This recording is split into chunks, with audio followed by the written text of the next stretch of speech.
my name is Martin Walfisz and I'm the founder and president of Massive Entertainment. We're currently working on a game that we believe will change the RTS genre forever. The game is called World in Conflict. Today I'd like to show you our ground deformation system and also reveal what we have achieved with DX10. World in Conflict is of course the best looking game ever, well at least we think so. But let me say that we're still working on the final touches and my team has an attention to detail that I think is second to none. You haven't seen everything yet and here's what I'm talking about. For a long time we said that we wouldn't have ground deformation in World in Conflict, but with our focus on realistic destruction and intensity, we eventually decided that we simply had to add some real damage to Mother Earth. Here's an artillery barrage raining down from the sky on some poor units. Notice how the ground takes just as much damage as everything else. The tanks that follow will now have to drive down into the crater and then up again on the other side. All units are affected in the same way, of course, and there is no limit to how much deformation you can add in the game. It looks pretty awesome, but this is not just a graphical feature. In World in Conflict, line of sight is an important tactical aspect, and good players will know how to use this to their advantage.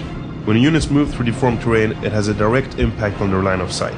For instance, an infantry unit that is in the bottom of a big crater won't be able to see beyond the edge above.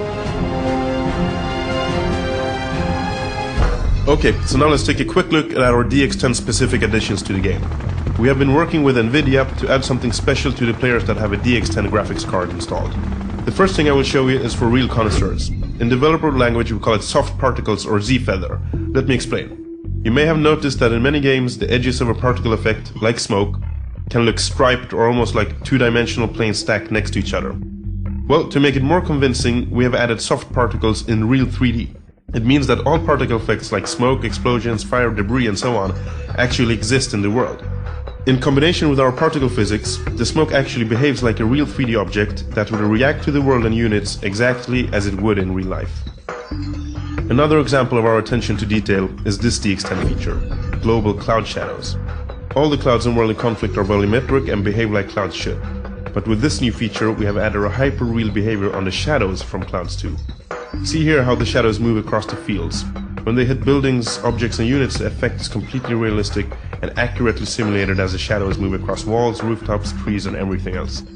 Shadows are of course also affected by the cloud shape and thickness. See those rays of sunlight that shine down on the landscape below? That type of effect is sometimes called God rays, and we really wanted to add that effect to the game. It turned out that it's pretty hard to do if you want the effect to react to the world in a realistic manner, but here it is, our very own light from above. It's a very beautiful effect that allows our map creators to make World in Conflict just perfect. Okay, finally, another really cool DX10 feature. A lot of people who have played World in Conflict have come to realize exactly how useful our mega map is. The mega map is available to all players on all systems, and as you see here, it is a satellite view of the battlefield with live updates and accurate rendering of units, field of view and explosions. You can even play the game in this view if you like. But what if you could have the mega map available at all times? Well, that is precisely what DX10 users can do. Check it out. Our dual screen solution allows players to have the mega map on one monitor while playing the game on the other. Okay, that's it for World in Conflict and me today. Get ready for the most intense strategy game ever created, coming this fall. Massive signing out.